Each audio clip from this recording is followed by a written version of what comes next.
Today on Studio One, a city is taking the challenge to be the greenest in the nation. Learn about the race to recycle. Also, in a contact sport like football, the biggest danger is something intangible. And somebody's got to do it. One man loves the potty business. From the University of North Dakota in Grand Forks, this is Studio One. Hello everyone and welcome to Studio One. I'm Monty Cashel. And I'm Katie Fletcher.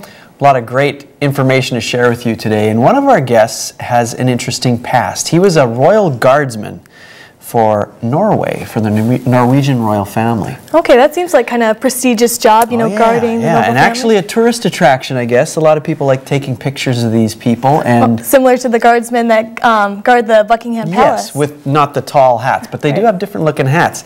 And there's a penguin involved in here too, but we'll get to that later. That should be interesting. Also on the show, recycling can be a challenge. Now a national competition is taking that literally. Find out how cities across the U.S. are competing to be green. And close your eyes for 5 minutes and try to go about your normal routine. Later we will meet a man who uses his experience to help others live independently who have lost their sight. Before we get to all of that, here's today's news with Stephanie Shire. Thanks, Monty and Katie.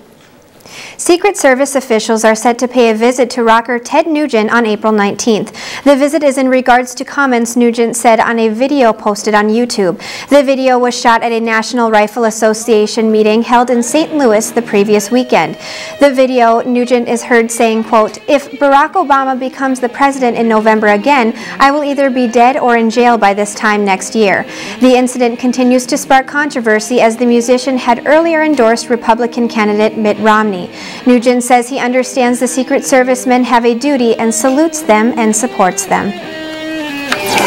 The debate surrounding the Keystone XL pipeline has just had a new wrench thrown in the mix.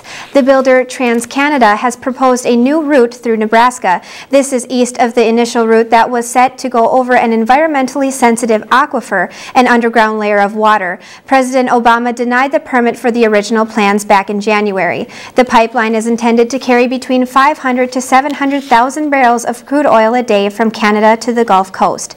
The new plans are said to need 6 to 9 months of review. Research published in the journal BMC Public Health says the number of people living on their own in the United States has doubled in the past 3 decades. However, it can have negative consequences. Those who live alone have an 80% greater risk of depression than those who live with others. The researchers looked at participants' antidepressant use, living arrangements, and health risk factors. However, other elements can attribute to depression as well. If you live alone and you're isolated, or you don't have good social support, if you don't have a good network of friends or good family, you know, those things together might contribute to depression potentially being higher. But people who live alone and have good social support, they're not any more likely to be depressed than anybody else. Some experts say the relationship between a person's living situation and mental health involves a mix of factors that are unable to be identified in a single study. Dreaming about having the most beautiful dress used to be a young girl's wedding fantasy. Now, prom has become the new lavish event with a higher price tag to follow. This year, a survey done by Visa expects families with teens attending prom to spend an average of $1,078. This is up from last year's average of $800. Some say prom is now more of a social status competition where teens have become heavily influenced by celebrities, reality TV, and social media. The spending increase has become most evident in the Northeast and South, which have a tradition of formal coming-of-age parties.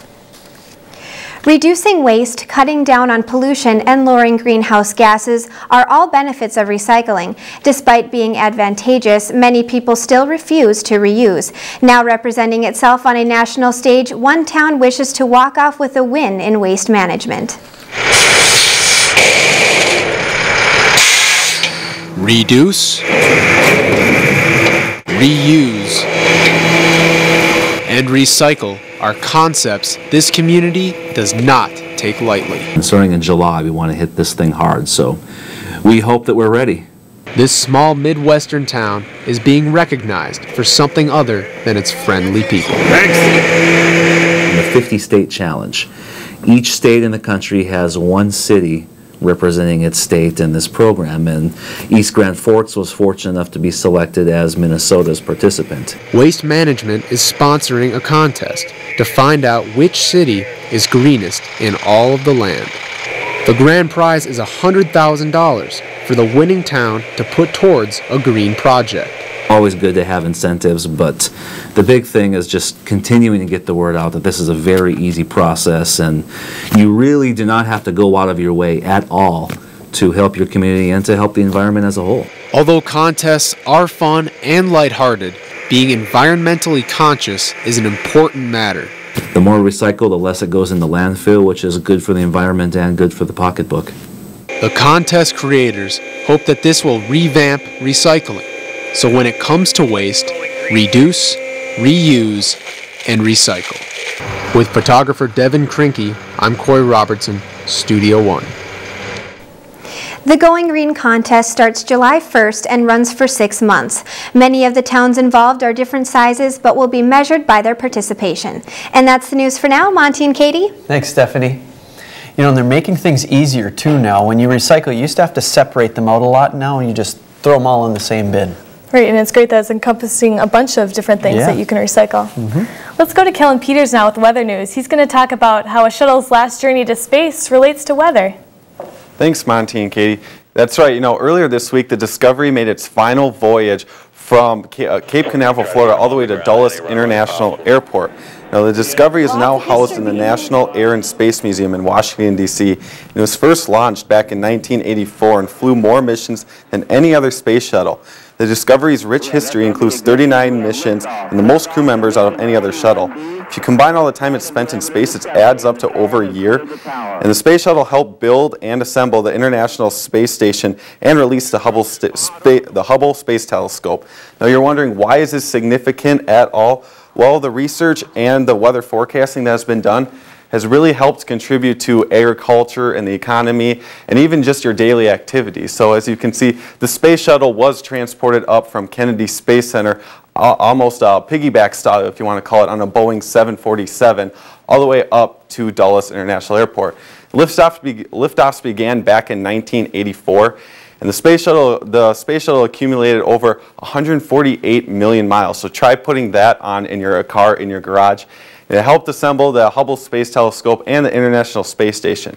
Now, the International Space Station was started being assembled back in 1998, and with that, a lot of weather forecasting and research has been done. If you see any photos from, about a hurricane or anything, it's a good chance it actually came from the International Space Station. So it's pretty interesting what technology can do for the weather all the way up into space. Now, talking about temperatures for the next week, you can see still very warm throughout the central United States, moving all the way to about the Rocky Mountains. Well, a little bit most of California is going to be seeing below average temperatures, and same with out east. However, seeing any rain at all, really it's still very dry in the southeastern and southern part of the southern United States, stretching all the way up to the parts of the Midwest. Parts of California could see a little bit of rain as well. Now, we are talking about technology and what it has to do with weather, which brings us to a weather question of the week. It is the geostationary satellite system, also known as GOES, is used for forecasting. So when was it first launched? Was it 1975, 1980, 1985, or 1990? So again, technology has been really helping us with forecasting and severe weather. So stick around and for the answer. Thanks, Kellen. Thank you. Boy, some of those dates stretched back into the 70s. Yeah, they did. We went from landing on the moon to being able to collect weather data. Imagine a satellite from the 70s having maybe, I don't know, like pieces of wire hanging out of it and maybe a Band-Aid on the side. So old. All right, well, let's turn to sports now. We've got highlights from a rough and tumble NHL playoffs, and John Schaefer's here to tell us more. Thanks, Monty and Katie. Beach season is right around the corner. To prepare for this time of the year, shorter and more intense workouts may be more beneficial to put into a routine. A longer workout at an easy pace might burn more calories, but a shorter workout at a more extreme rate may be better for results. Researchers from the Department of Health found that people who engaged in the most vigorous exercise reduced their risk for metabolic syndrome by nearly 2/3. Metabolic syndrome puts people at high risk for heart disease, stroke, and diabetes. You burn more calories in less amount of time, speeds up your metabolism a little bit, and you also get your strength training as well as cardio workout in the same amount of time. The recommended workout time set by the Department of Health is 150 minutes of moderate exercise time or 75 minutes of intense workout time per week. It's now time for the Studio One Sports Trivia question. Who was the first person on record to run a mile in under 4 minutes? Plenty of big names in distance running. We'll get to that later in the show, and that's the sports, Monty and Katie. Thanks for that, John. It could be argued that when it comes to relationships, men and women do not think alike. Comedian Steve Harvey wrote a best-selling book about this topic. In the new movie, Think Like a Man, we'll see what happens when women get a hold of this book. And nobody likes to feel held back. Next, we'll meet a man who helps people who are visually impaired go about their daily lives the way they want to.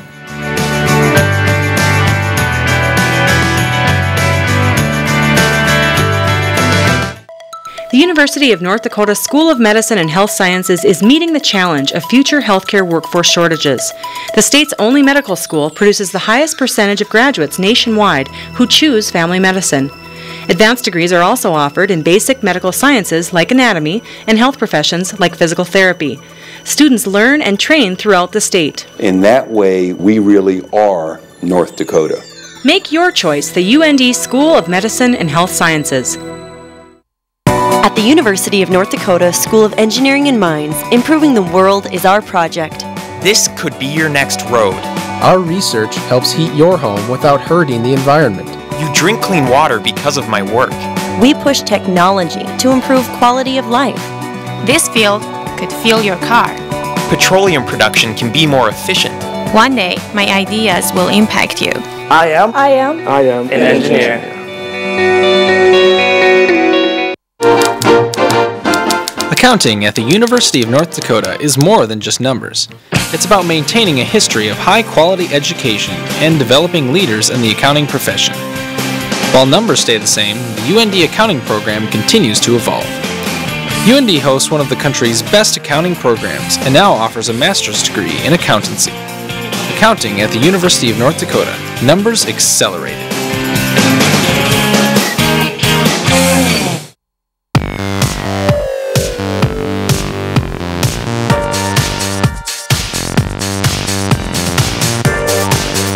Studio One is a television show produced by students at the University of North Dakota. You can be a part of the graphics team, the marketing team, news team, programming team, production team. Training never ends. You get to produce guests, you get to do the reporting side of it. It's really worth the experience. You will not regret it.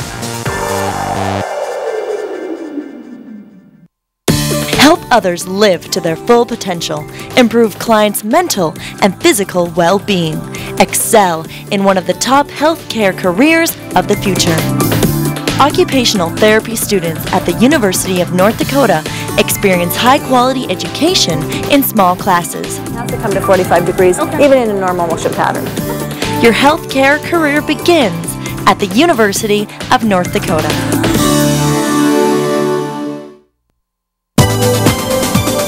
You're watching Studio One, twice named the best college television show in the nation by the National Association of College Broadcasters. People oftentimes find others to relate to in school. When you feel like you are separated from others, it can make learning a challenge. Instructor at the School for the Blind, Ken Doctor, is here to share his life experience with working with students of all ages to overcome challenges. Thanks so much for joining us today. It's my pleasure to be here. So, what is the School for the Blind? Here in North Dakota, there's the School for the Blind, and we used to be a residential school for the blind where students would come at the beginning of the school year and stay until the end of the school year and go home on weekends and holidays and so on. And we've recently, in the last 15 years or so, changed our focus where we are an outreach-based school where we travel and see students in their own home and then also in their own school. But then we also have short-term program. So this week we have 7 students from across the state of North Dakota, upper elementary and middle school students, and they come to the school for a week long, learning what we call in the vision field the expanded core curriculum. It could be daily living skills, Braille, technology, orientation, mobility, recreation, leisure, social skills. And while the students are there, they also bring their homework, and we help them keep up on their homework throughout the day. Okay. This school, reaches out to students in North Dakota and the surrounding areas. Are there other similar programs throughout the world? There are other schools for the blind. Each state has a school for the blind in it. And then there are rehabilitation centers across the country where adults can go and get vision training if they're losing their vision due to diseases or car accidents or any other reason that they might lose their vision. You have a, kind of a personal story on how you got to this point. Could you share that with us? Yeah, a little bit. I have low vision myself. When I was 10, I had a virus that attacked my optic nerve, so I have low vision myself. So I can relate to the students and the adults that I'm working with on a daily basis. How has this experience, with visual impairment affected how you help others? I can definitely relate to some of their stories and some of the things that they're going through and try and portray to them that you really don't want anything to hold you back and you want to be able to go for what you want in life and to definitely work hard and go after those things that you need and want. Yeah, it's nice they can kind of look up to you. Yeah. What is your role in the school? I have a couple different roles, as we all do at the School for the Blind. One of my roles is I teach daily living skills to students and adults. For our center-based adult program, I coordinate that when we have adults coming into the school. And then I'm also a orientation mobility instructor at the School for the Blind. And that's where I can teach people to use a cane to travel environments that travel from point A to point B safely. You mentioned working with kids and adults. Is there a difference? Definitely. The kids are, they've learned many things, skills at home and many things from their parents,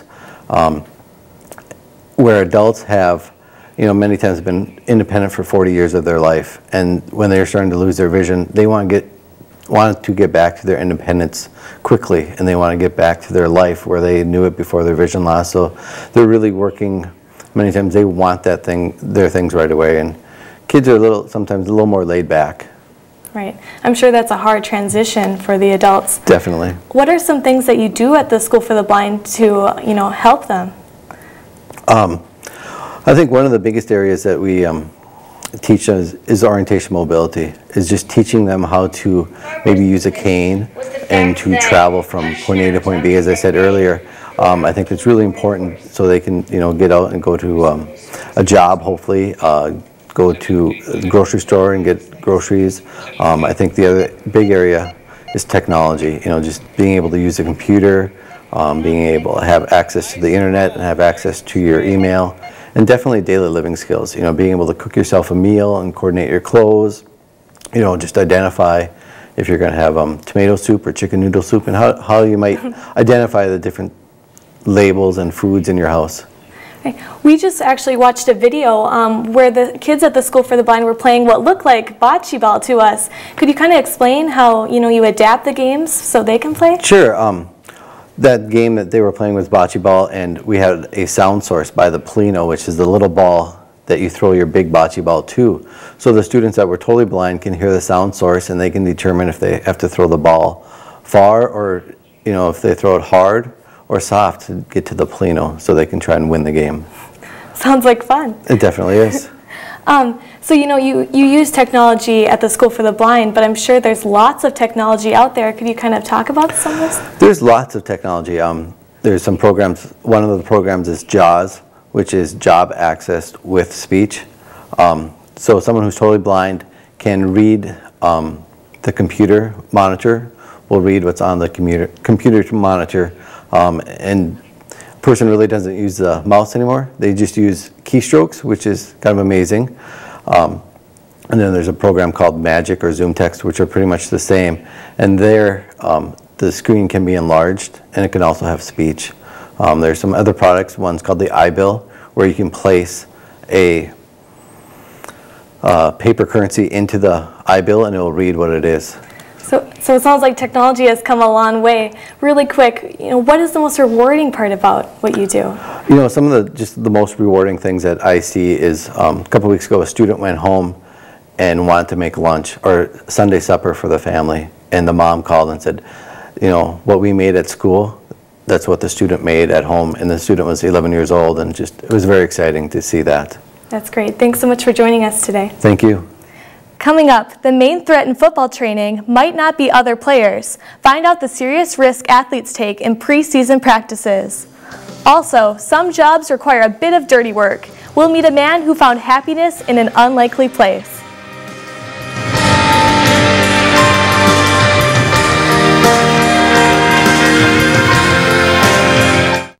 Studio One closed captioning is underwritten in part by Options, your disability information source.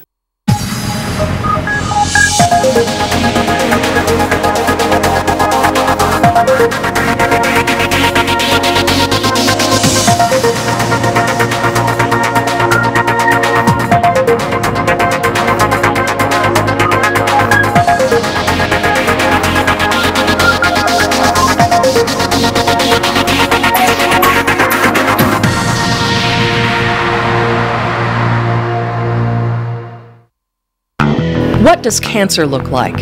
What about diabetes, heart disease? Medical laboratory professionals are a vital link in the treatment of disease and maintenance of health. They investigate clues found in the body that will direct patient care. The University of North Dakota's laboratory science programs are some of the most innovative, far-reaching, fully accredited programs in the nation. The UND School of Medicine and Health Sciences can help you become one of the few who see beneath the surface.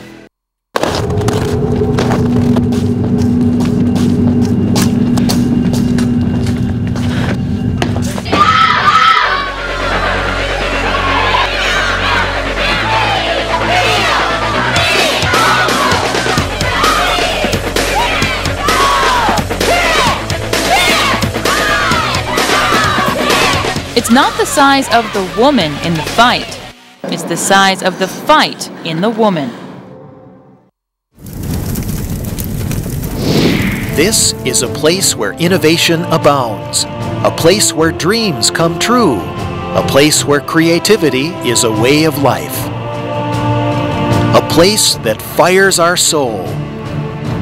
Join us for the North Dakota Spirit Campaign. Together, we will shape the future of UND and North Dakota.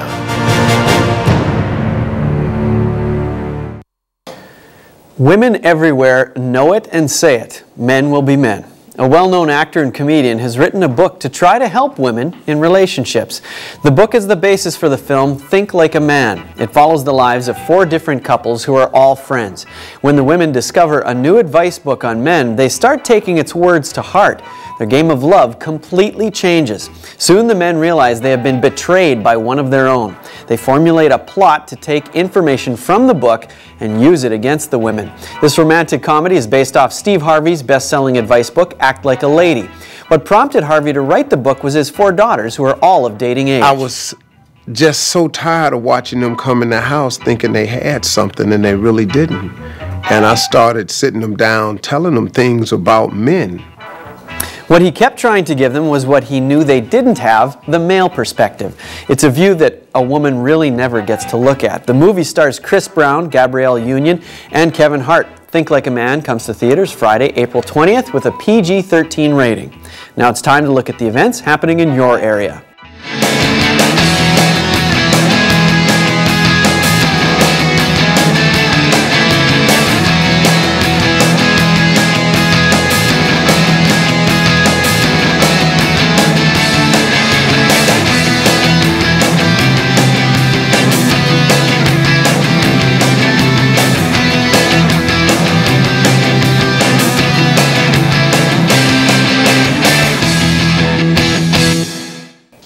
People can be picky about their profession. They want to love what they do. We spent a day in the life of a man who looks forward to what everyone else leaves behind. And here we are. Rain or shine, snow or wind, he's out here. And it's not because it's glamorous. Kerry Schwingler does his job for a reason that can really only make sense to him. Your crap is my bread and butter. Kerry was reluctant to get into the business, but 3 years later, he finds serenity from the most unlikely of sources. One thing nice about toilets is they never talk back to you. Kerry knows what he does isn't pretty, but he does it. And more importantly, he does it with a sense of humor. We're #1 in the #2 business. But the reason Carrie runs his business is no joke. I love my job. I had one guy the other day ask how much money I make, and I told him, about like everybody else, and he says, you must really like your job. I says, yeah, I do. I says, you seem awfully happy. I says, I am happy because I like what I do. Carrie knows the secret to happiness can't always be found in money and fame. He found his at the bottom of a toilet. And I tell my kids that too. I says, if you don't like your job, if you don't like working here, or you just aren't happy here, find a job you like to do, because life's too short to not like what you do. Most people wouldn't dream of dedicating their day to cleaning porta potties, but Carrie knows he's just the man for the job. It's been quite the adventure. No matter what floats his way. With photographer Allie Strand, This is Olivia Fox reporting for Studio One. Carrie's wife Melissa and their children help with the daily operations. Carrie and his son compete to see who can clean the porta potties the quickest. Coming up, with the mild winter, many people are worried about the bug population this summer. We'll debunk some myths and rumors for you. That story plus news, sports, and weather in the next half hour of Studio One.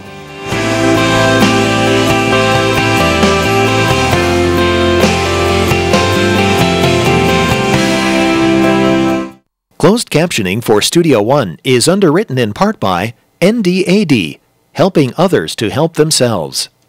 If this tennis ball represents today's environmental challenges and these puppies are the EERC, then tackling those challenges is just another workday. At the EERC, we're improving air, water, and soil quality, developing renewable fuels, cleaner power plants, and discovering new ways to use our natural resources. And just like those puppies, we'll never tire of the pursuit. EERC, putting research into practice. Help others live to their full potential. Improve clients' mental and physical well-being. Excel in one of the top healthcare careers of the future. Occupational therapy students at the University of North Dakota experience high-quality education in small classes. It has to come to 45 degrees, even in a normal motion pattern. Your healthcare career begins at the University of North Dakota.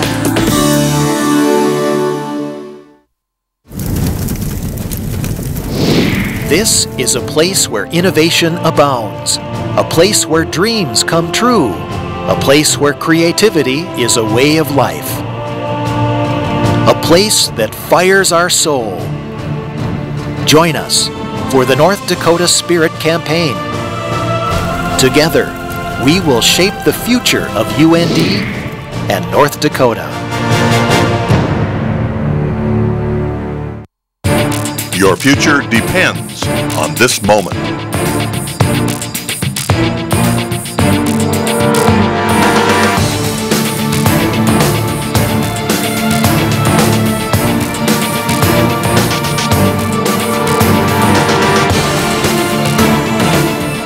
Take the path that leads to your future.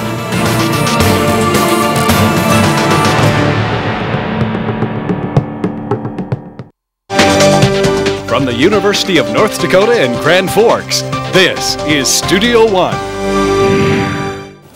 Welcome back to Studio One. Thanks for joining us today.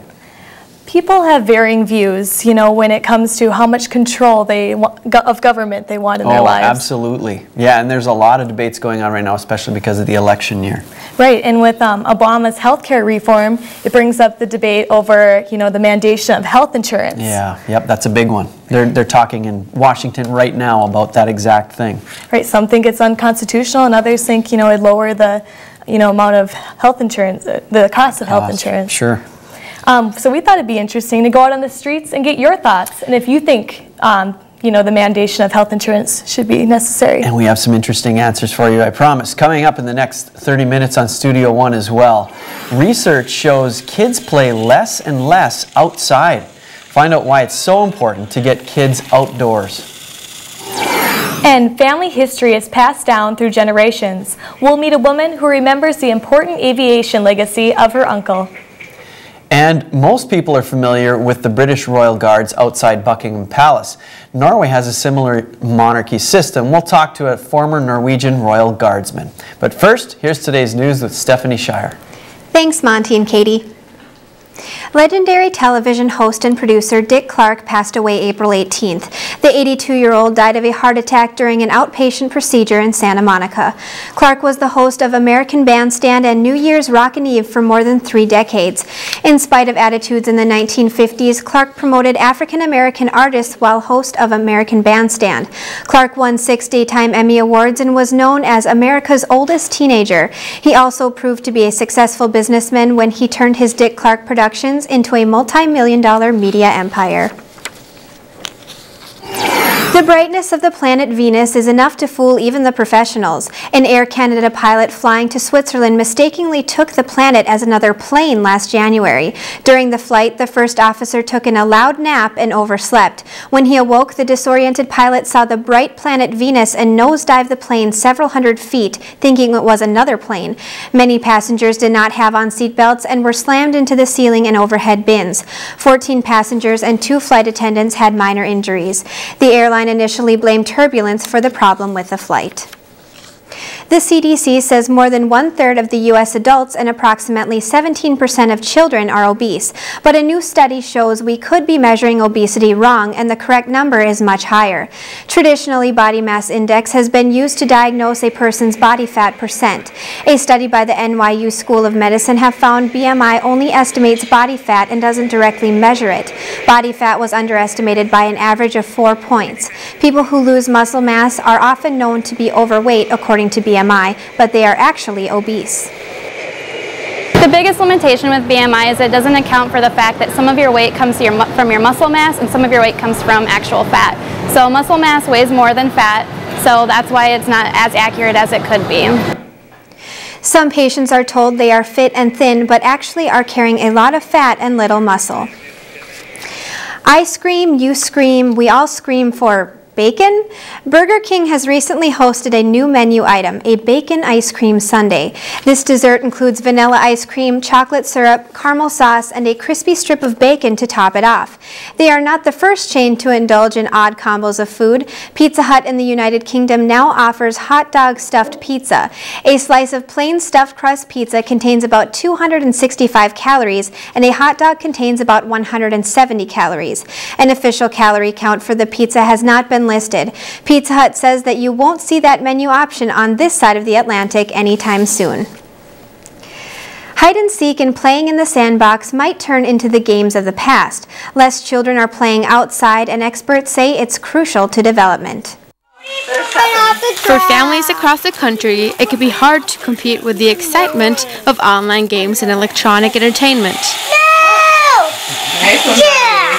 A new study shows good old-fashioned playing outside is on the decline. If they're kind of getting restless, like, oh, we don't know what to do, I'll say, all right, well, let's get out the baseball bat. Let's do something. Let's play tag.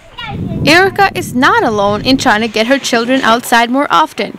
Experts say playtime outside is critical to basic learning skills. A survey by Seattle Children's Research Institute shows that only 44% of mothers and 24% of fathers have their kids play outside each day. But the best way to get children moving is to move with them. And adults can take them for a walk, go for a run, go for a bike ride with them. It is recommended children should also play by themselves without parents because it will increase their ability to create and imagine. Like when I was a child, we were just sent outside all the time. So they would say, go outside, use your imaginations, use your creative play, versus I think now that the kids just don't have the ability or the push to go outside as much. Times have changed, and many parents believe the world is not as safe of a place as it used to be. Many parents simply don't feel safe letting their children be outside, either roam the neighborhood, or some parents I talk to are even concerned about letting their children play in their front yard or backyard if there's no fences.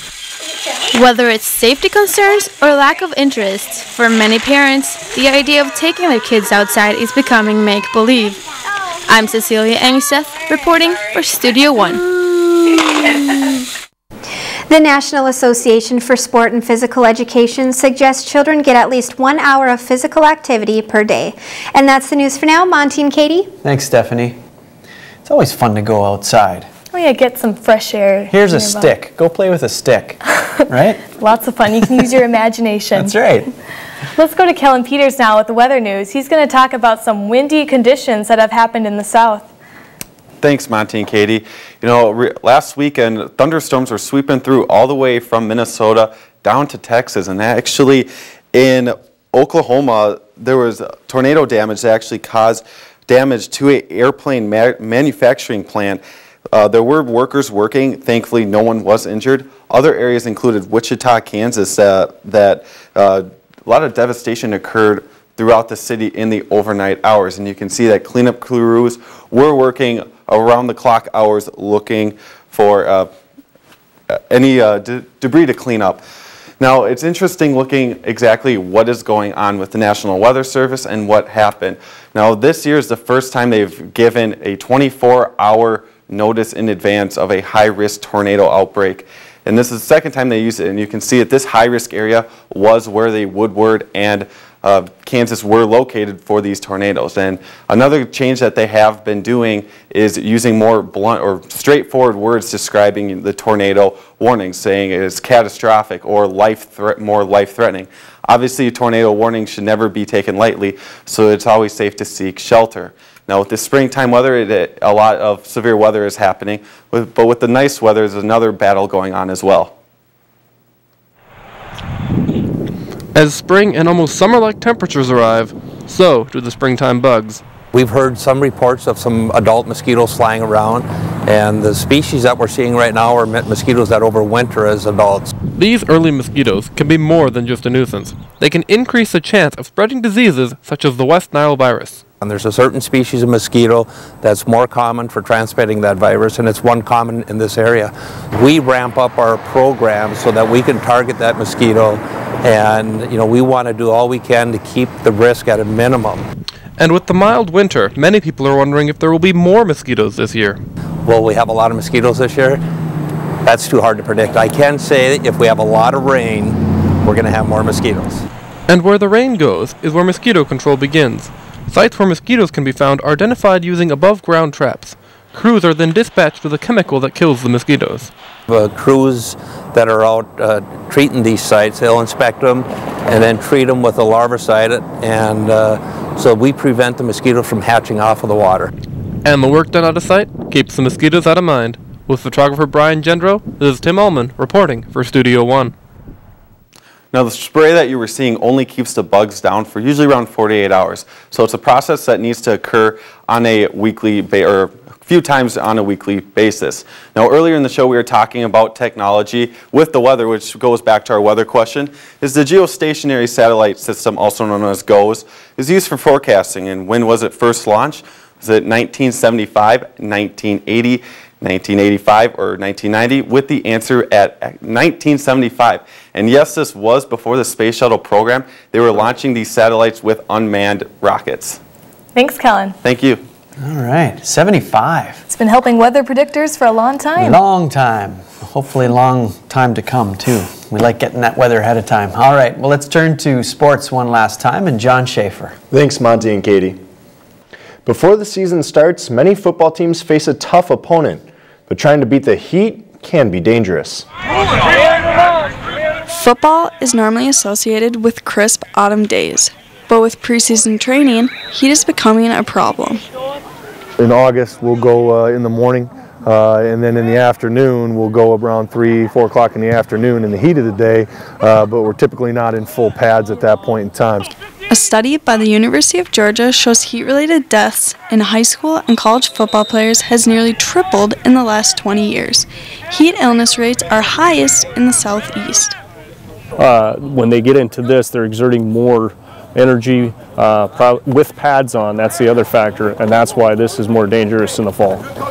Researchers say this increase could be caused by a number of factors. Artificial turf like this makes for a hotter playing surface than natural grass.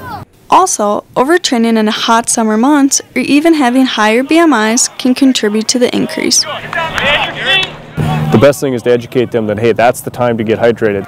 Now, states are implementing new rules. Teams can't have 2-a-day practices on consecutive days, or even wear full padding at practice until late in the summer.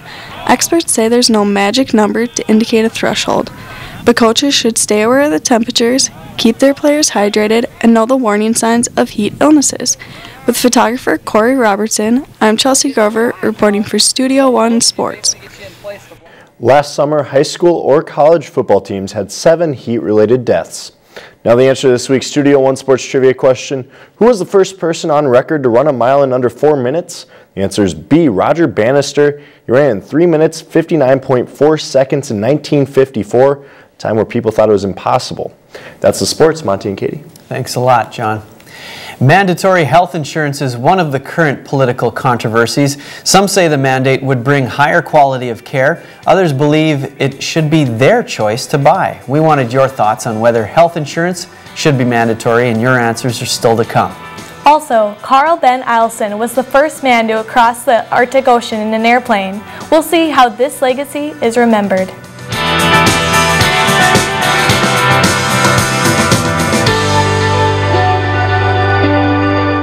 If this tennis ball represents today's environmental challenges, and these puppies are the EERC, then tackling those challenges is just another workday. At the EERC, we're improving air, water, and soil quality, developing renewable fuels, cleaner power plants, and discovering new ways to use our natural resources. And just like those puppies, we'll never tire of the pursuit. EERC, putting research into practice. Your future depends on this moment.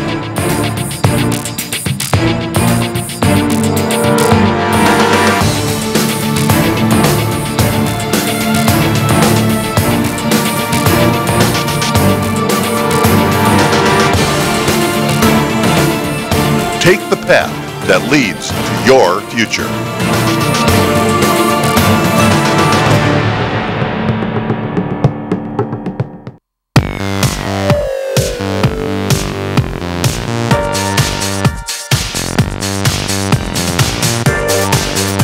Studio One is a television show produced by students at the University of North Dakota. You can be a part of the graphics team, the marketing team, news team, programming team, production team. Training never ends. You get to produce guests, you get to do the reporting side of it. It's really worth the experience. You will not regret it. At the University of North Dakota School of Engineering and Mines, improving the world is our project. This could be your next road. Our research helps heat your home without hurting the environment. You drink clean water because of my work. We push technology to improve quality of life. This field could fuel your car. Petroleum production can be more efficient. One day, my ideas will impact you. I am an engineer.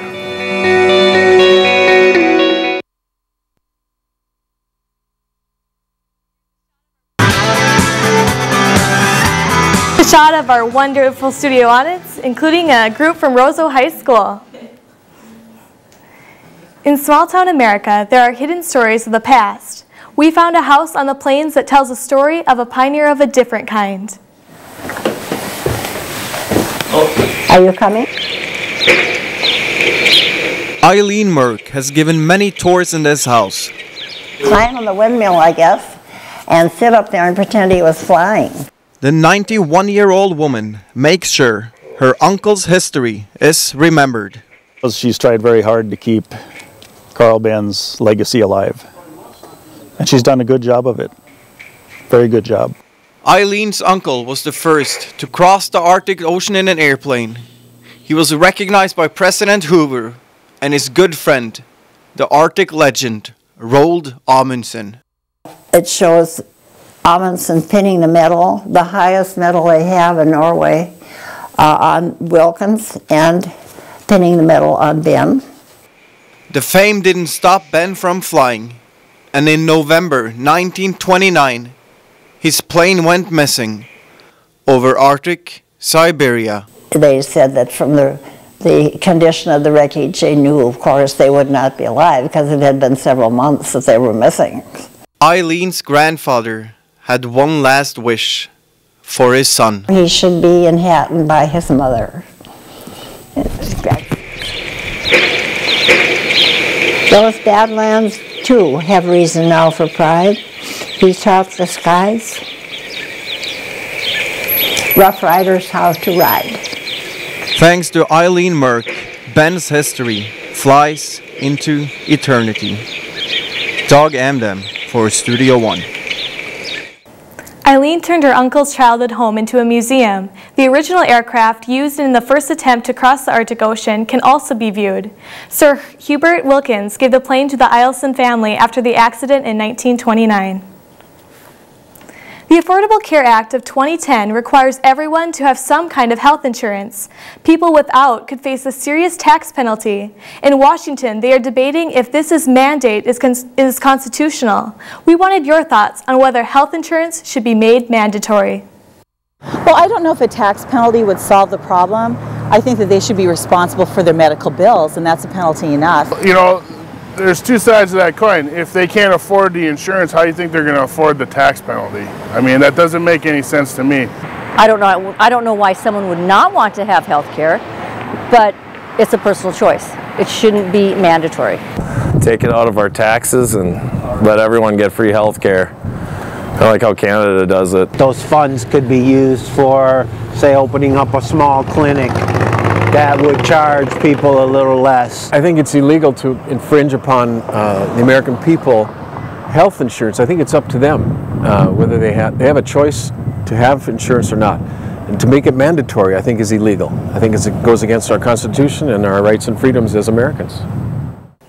A comment from our Facebook page from Chanhassen, Minnesota. Jason says, I would say yes. I work in a pharmacy. Each year prescription copays keep rising, and without an affordable alternative for the public, more people in need of assistance won't be able to get it. Ben from Grand Forks says, although it's a good idea in theory, I don't believe that the Constitution allows the federal government to mandate citizens to purchase anything. Few people can say they are a tourist attraction. We'll talk to a man whose job in the Norwegian Royal Guard often puts him in front of the lens. That's next.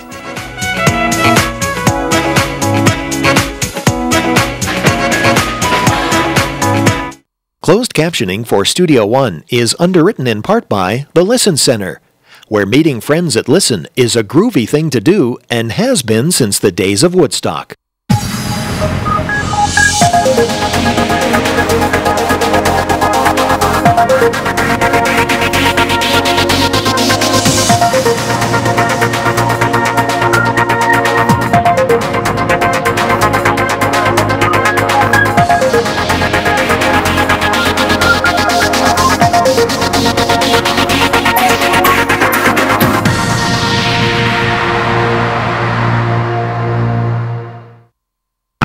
What does cancer look like? What about diabetes, heart disease?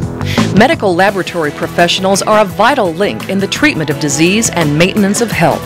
They investigate clues found in the body that will direct patient care.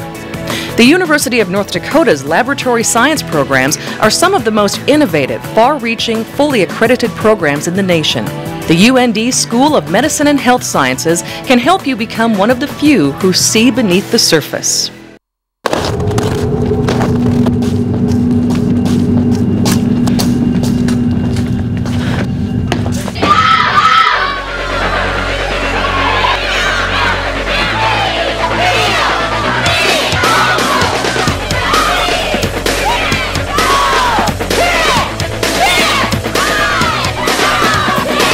It's not the size of the woman in the fight. It's the size of the fight in the woman. This is a place where innovation abounds, a place where dreams come true, a place where creativity is a way of life, a place that fires our soul.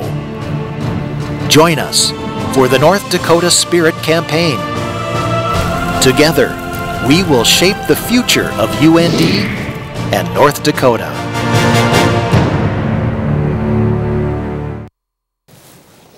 Every country has traditions. The Royal Guard for the Norwegian royal family has been a tradition for more than 100 years. Former Royal Guardsman Bjorn Nybro is here to tell us his experience of standing guard outside the Norwegian Royal Palace. Bjorn, how badly did I butcher your last name? I was actually pretty good. Not bad? Okay, I'll take that. Well, what was your role in the King's Guard? I was just a regular guardsman. I stood in front of the Royal Palace and the Royal Residence and our camp and also the old fortress in Oslo. Okay, so you were stationed at a few different places. How long were you part of the Guard? For 1 year. 1 year, yep. Okay. And what made you become a King's Guard? Why did you become a King's Guard? We've got the draft in Norway, or the conscription, so it was actually more of a choice by myself. Okay. Wanted to be in a big city rather than all the way north. Okay, so if it wasn't that, you might have been stuck maybe at a base somewhere or something like that? I might have been stuck in the artillery, way up north. Okay. Out in nowhere, so basically. I'm sure you have friends who were in those other places. Did you make the right choice in being part of the Royal Guard? Well, I think so. I had a great time. Okay. Yeah. Well, what exactly does the King's Guard do? It's more of a tradition and kind of just looking good up there, more of a tourist attraction, I guess. There's always a lot of people there during the summer who come and look at the guard change and taking pictures of us and stuff like that. Okay. And is there any significance to the uniform that you wear? I noticed there was a pretty big feather hanging off the front there. That's actually buffalo hair. Okay. So it's not a feather? No. All right. And it was hanging down right next to your face there in one of the pictures. Oh, yeah, yeah. And was it one of these deals where you had to stay in character the whole time? Oh, yeah, yeah. Yeah, okay. Mostly, yeah. So what kind of training do you have to become a Royal Guardsman? First, you had 4 months of recruitment where they kind of went through selection and tried to sieve out people who didn't belong. And then after that, you had about a month of training where you did only parade things, like standing up and down and doing different things like that. Parading. Okay. And you mentioned being somewhat of a tourist attraction. Did you get any training for that? What was it like being in the public eye all the time? I don't know. It was all right, I guess. It was fun too, especially during the summer, because it's boring standing up there. You're out there 2 hours, 4 hours off, and then 2 hours on for 24 hours, and then it gets boring when you're up there if there's nobody around. So. Sure, so you're just standing there, stoic, guarding. Yeah. And do you have to stay in character, or can you talk with people and that sort of thing? What are the rules? Well, if people come to you with relevant questions regarding the palace or the city and stuff like that, you're allowed to answer, but you're not allowed to engage in prolonged conversations. Okay. So do you have to be stern? Is that part of it? You're allowed to smile. You're allowed to smile. It's not like the guards at Buckingham Palace. Okay. What is the strangest thing that a tourist has done to maybe break you out of character or something like that? Well, I didn't experience too many things like that, but there was a colleague of mine who was standing. He was on the shift right after me, and it was around 4 o'clock in the night, I think, 4 o'clock, and people were walking home from downtown, and there was actually a couple of girls walked by, and they thought that he looked so tired, so they flashed him in order to quicken him up. That would get him perked up. What was the biggest thing you struggled with while being in the Guard? What's the hardest thing about being a guardsman? There's a lot of discipline. I think more so than other places in the army, because you're kind of in the public eye of. Yeah, in the public front of the Norwegian army, and you're always standing there, and you always want to be correct and stuff like that. Yeah. So. And what is it like being that close to the royal family? The truth is, I wasn't really that close, but it was fun. You could every year they have the royal inspection in the camp, and the king kind of walks along the ranks to inspect his troops. But other than that, we didn't really have any free contact with the king. Okay, I have to ask you this. We've got a picture of a penguin walking in front of the Royal Norwegian Guard. What is the deal with the penguin? That's Nils Olav II. The first one was adopted in 1972 by, he's our mascot basically for our battalion. Okay. And so the picture is from when he was knighted in Scotland. So you have a knighted penguin. Yeah. All right. Well, one last question for you. How do you adapt to life after being in the Guard? Is it much of a change? Not really, no. You're only there for a year, and when you're not on duty, you go downtown and hang around with normal people, so it wasn't that big of a deal for me, really. All right, well, thanks so much for giving us a glimpse at this. It's something that I'm sure a lot of people haven't heard of before. Thanks for having me. Thanks, Bjorn. You're watching Studio One from the University of North Dakota. We'll be back right after this.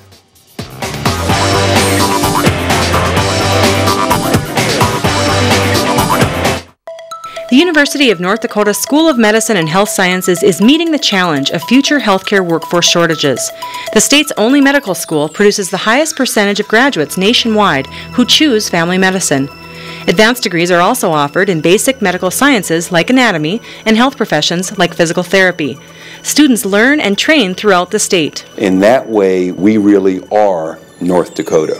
Make your choice the UND School of Medicine and Health Sciences.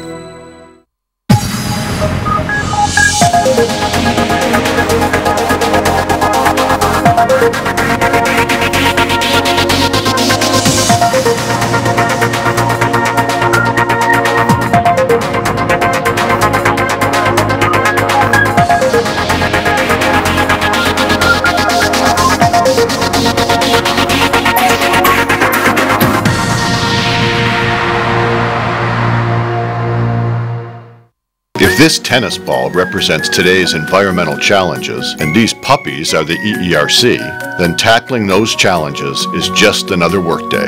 At the EERC, we're improving air, water, and soil quality, developing renewable fuels, cleaner power plants, and discovering new ways to use our natural resources. And just like those puppies, we'll never tire of the pursuit. EERC, putting research into practice. At the University of North Dakota School of Engineering and Mines, improving the world is our project. This could be your next road. Our research helps heat your home without hurting the environment. You drink clean water because of my work. We push technology to improve quality of life. This field could fuel your car. Petroleum production can be more efficient. One day, my ideas will impact you. I am an engineer. What does cancer look like? What about diabetes, heart disease? Medical laboratory professionals are a vital link in the treatment of disease and maintenance of health. They investigate clues found in the body that will direct patient care. The University of North Dakota's laboratory science programs are some of the most innovative, far-reaching, fully accredited programs in the nation. The UND School of Medicine and Health Sciences can help you become one of the few who see beneath the surface. Tune in next week on Studio One. We'll meet some hard-riding cowboys that get on their horses and take part in a contest of pistols. Plus, we'll have other news and entertainment stories for you. We're going to leave you now with pictures of a percussion band. From all of us here at Studio One, have a great week.